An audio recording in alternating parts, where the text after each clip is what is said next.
presentation on Walter de Maria. So Walter de Maria was born October 1st, 1935, and he lived through July 25th, 2013. He was born in California, spent a lot of his life there, and he was willing to learn a lot about different types of art. In fact, one of his own students and later directors, I believe his name was Michael Govin, said, "I think he is one of the greatest artists of our time." Kind of behind the art a little bit more. Like I said, he was born in California. He explored a lot of mediums, including as a child, he really enjoyed to draw pictures of cars, like sketches and things like that, and other manufactured buildings and productions. As he grew up, he found an interest in music, and even to the point where in the early 1960s and 1970s, he created music for some musicals that were popular in the area that he was in. But in the end, he ended up going to school and getting his Master's of Fine Arts from the University of California, Berkeley, with an emphasis in painting, which is a little bit different than what you would have expected. However, he started to use that knowledge of painting and whatnot in his work. In fact, one of the pieces that we'll talk about later is it's called, I believe it's two parallel lines 12 feet apart, or 12 feet across, something like that, and they're just lines that he painted out in the Nevada desert.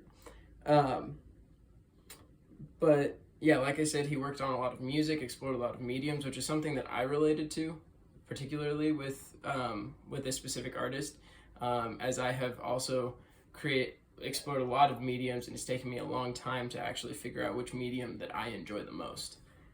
So his most well-known pieces are, over here we have the lightning field that was created in 1977, the Earth Room, which was created in 1968, and then Timeless, or No Time, that was created in 2004. So as you can see, there's like a wide spectrum of what he kind of explored and what he was working on. But his inspiration, at least what he described as his inspiration, was kind of this how the natural world interacted with the modern world.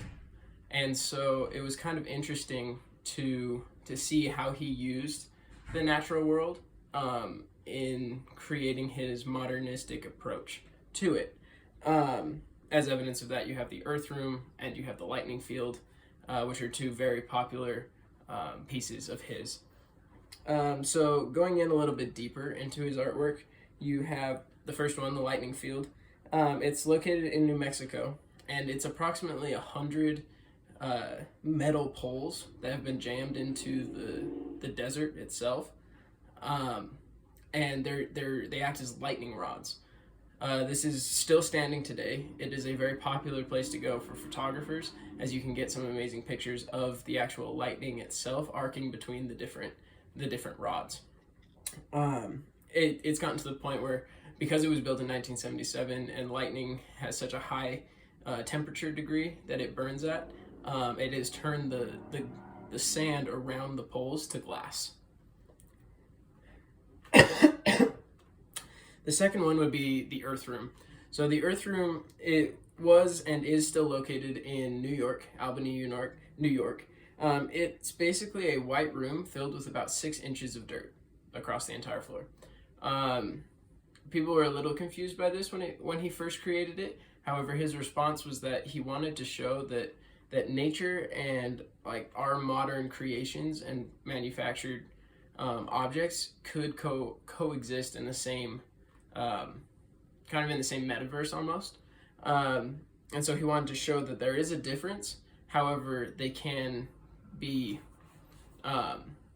coexist together. And then this is the one that I mentioned earlier, two parallel lines 12 feet apart in chalk. It was created in 1968, and it is exactly what the title suggests. It is two parallel lines 12 feet across that he drew in chalk. However, this particular piece, each line stretches for about a mile in the Nevada desert. And so you have these two lines, they're 12 feet apart, they stretch for about a mile. And he took a picture, this particular picture actually, with him like laying down across it to show like how big it actually was. This particular picture was sold in April of this year actually, 2022.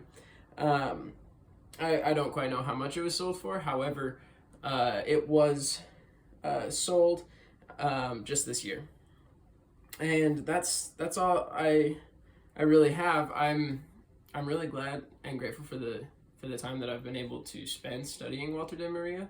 He truly was someone that I related to, even though our mediums were different. He was someone that I related to, and it was interesting to learn how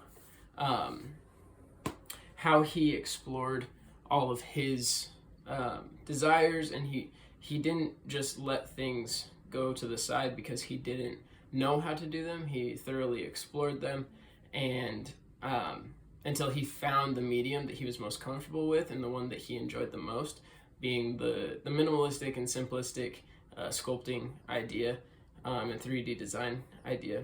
But yeah, I really enjoyed learning about him, and I'm excited to continue learning about him.